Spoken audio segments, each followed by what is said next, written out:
Saudara, Alkitab berkata sebelum Yesus naik ke surga, Yesus itu memberikan kepada murid-murid sebuah pemberian, yakni Roh Kudus. Dan Alkitab mengatakan bahwa Roh Kudus ini adalah penghibur yang memberikan penghiburan bagi manusia, khususnya bagi orang percaya. Kenapa Roh Kudus itu disebut roh penghibur? Karena memang kita membutuhkannya, saudara.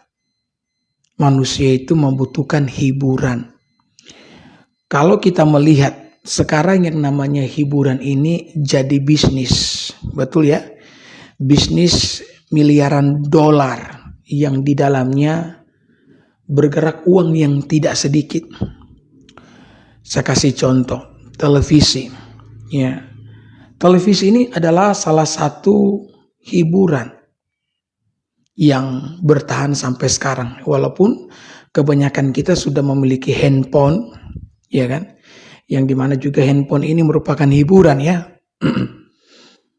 Televisi tetap bertahan sampai sekarang juga. Kenapa? Karena kita bisa menonton acara-acara di televisi yang memberikan hiburan bagi kita. Ya, contoh sederhana, bicara soal olahraga. Itu olahraga, saudara, bukan cuma satu. Itu saya tidak tahu dalam dunia ini ada berapa cabang olahraga. Tetapi olahraga sedemikian diminati. Ya, contoh dalam sederhana saja, ya, Formula E kemarin yang diselenggarakan di Jakarta. Itu, saudara, untuk membangun ya lintasannya, tempat duduknya para penonton itu miliaran, saudara. Itu baru Formula E yang diadakan di Indonesia. Yang kita tahu Formula E ini ada di setiap negara-negara maju, negara-negara berkembang. Ya. Belum lagi kalau mau bicara soal pariwisata. Ya. Ada investasi uang yang sangat banyak di sana dan orang-orang yang punya uang, katakanlah bos-bos yang memiliki banyak uang, mereka tidak segan-segan untuk mengucurkan dana mereka untuk pariwisata. Kenapa? Karena mereka tahu bahwa mereka tidak akan rugi. Karena manusia di akhir zaman ini cari yang namanya pariwisata untuk memberikan hiburan bagi mereka. Ya. Dunia sekarang kan penuh dengan berbagai macam tekanan. Sehingga orang-orang pada stres kan.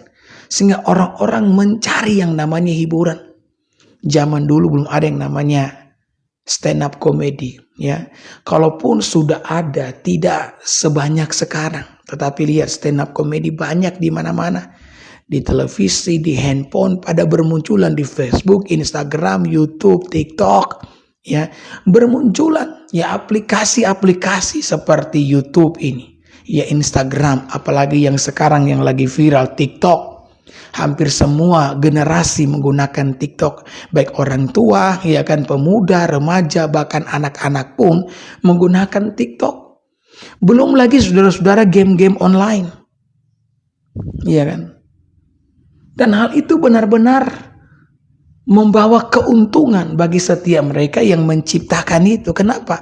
Karena itu memberikan penghiburan bagi manusia. Ya, namanya sekarang bisnis. Kalau ada kaitan erat dengan sebuah hiburan, maka bisnis itu akan berkembang pesat, saudara. Ya. Dan Tuhan tahu akan hal ini. Tuhan tahu manusia membutuhkan yang namanya penghiburan.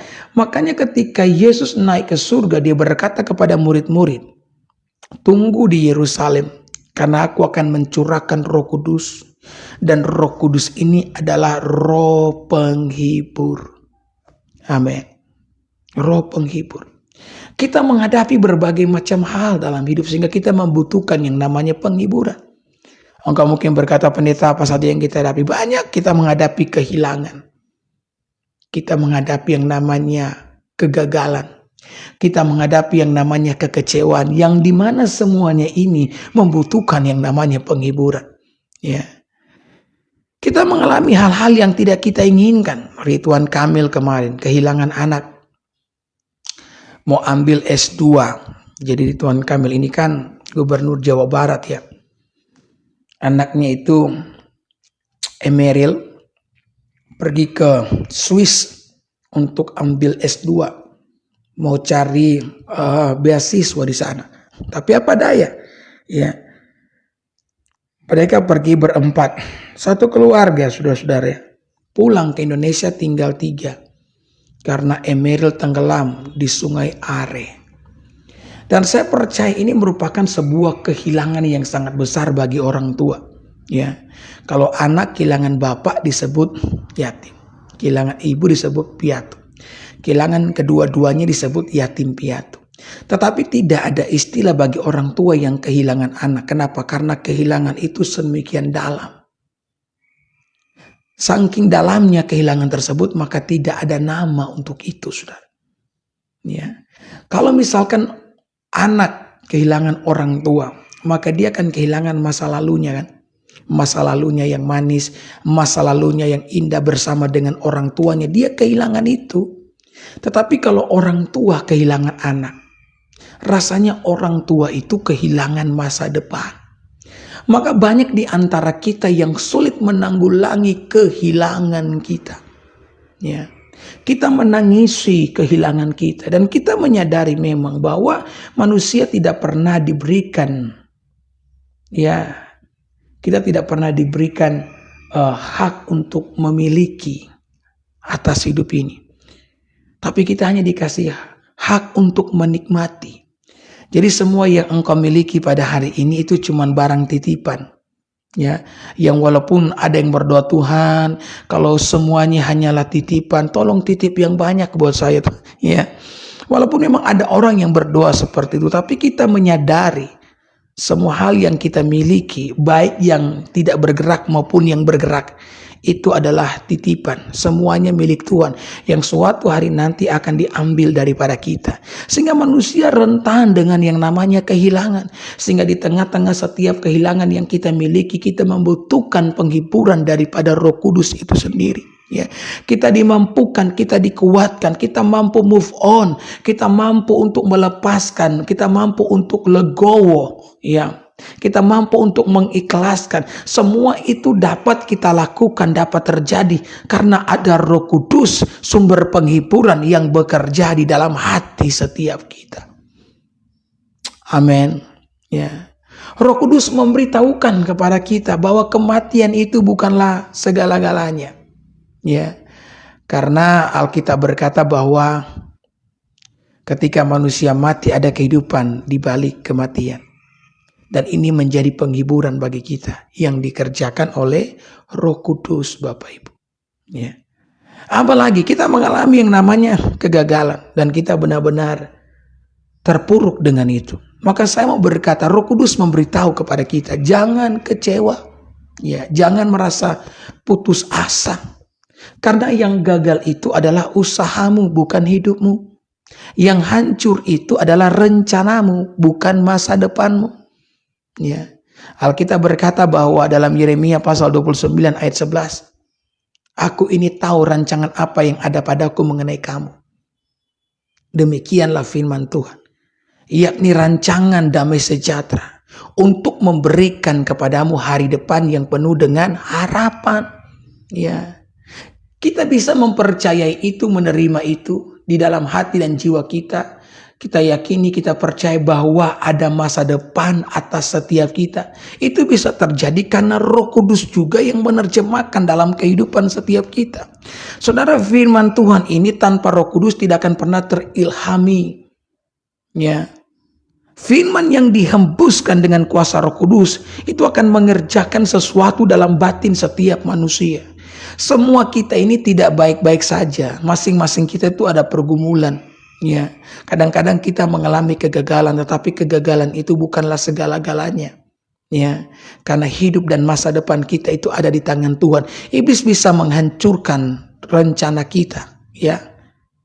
Iblis bisa menggagalkan semua usaha kita. Tetapi dia tidak bisa menggagalkan, tidak bisa menghancurkan hidup dan masa depan kita. Karena Alkitab mengatakan dengan jelas, hidup dan masa depan setiap orang percaya ada di tangan Tuhan. Sebagaimana iblis bisa mengambil harta kekayaan Ayub, ya kan? Bisa mengambil segala sesuatu yang dimiliki oleh Ayub, bahkan anak-anak Ayub diambil oleh setan. Tapi ada satu hal yang tidak bisa disentuh oleh setan, kehidupan daripada Ayub itu sendiri. Kenapa? Karena hidup Ayub ada di tangan Tuhan. Jadi kalau engkau mengalami kegagalan pada hari ini, dengarkanlah penghiburan daripada Roh Kudus. Yang gagal itu usahamu, yang hancur itu rencanamu, bukan hidup dan masa depanmu. Sebab hidup dan masa depan saudara ada di dalam tangan Tuhan. Yang setuju dan yang percaya ketik amin. Haleluya. Banyak orang juga mengalami yang namanya kekecewaan, saudara, dalam hidup ini. Ya, kenapa kita kecewa? Kita kecewa karena kita terlalu berharap, kan? Ya, kadang-kadang harapan kita itu melebihi daripada realita. Saudara, kalau kita mengandalkan manusia, kita mengharapkan manusia lebih daripada kita mengharapkan Tuhan, maka ujung-ujungnya saudara akan kecewa. Ya, maka jangan menaikkan yang namanya harapan, menggantungkan harapan kepada manusia, tidak boleh. Karena memang sudah ada ayat juga toh yang mengatakan bahwa terkutuklah orang yang mengandalkan manusia, tetapi diberkatilah orang yang mengandalkan Tuhan. Ya. Kalau kita mengandalkan Tuhan, maka akan ada berkat-berkat di sana.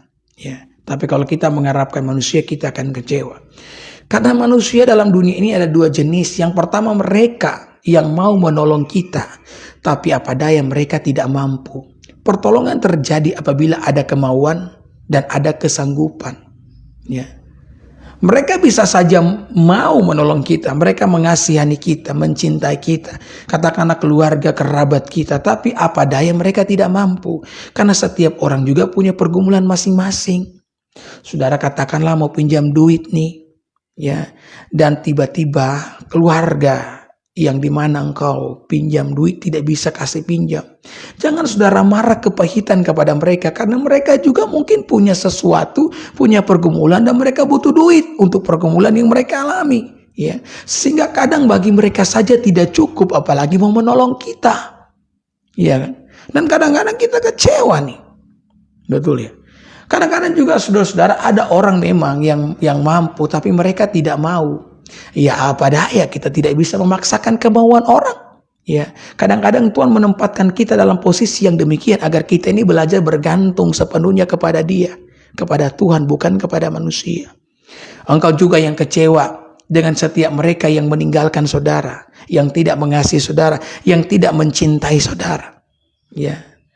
Tidak apa-apa saudara-saudara. Ya, kadang-kadang Tuhan menjauhkan kita dari orang-orang yang kita pikir adalah yang terbaik.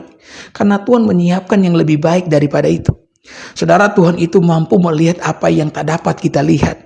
Dia mampu melihat jauh ke depan apa yang tak dapat kita lihat di hari ini. Ya. Sehingga setiap masalah, musibah besar yang mungkin terjadi di masa depan, ya, Allah mencoba untuk meminimalisir itu. Dengan cara apa? Menyingkirkan setiap mereka yang pada akhirnya hanya akan menghancurkan kehidupan saudara. Maka percayakanlah hidupmu kepada Tuhan. Ya, bergantunglah kepadanya. Karena Dia adalah Allah yang tahu apa yang terbaik bagi kita. Ya, yang terbaik menurutmu belum tentu yang terbaik menurut Tuhan. Tapi apa yang terbaik menurut Tuhan sudah tentu yang terbaik bagi kita. Yang percaya ketik amin. Haleluya. Nah saudaraku yang diberkati oleh Tuhan, Roh Kudus itu memberikan penghiburan. Tapi ini saya mau kasih tahu, tidak semua orang mengalami yang namanya penghiburan daripada Roh Kudus. Tidak semuanya. Kendati Roh Kudus ingin menghibur semua orang.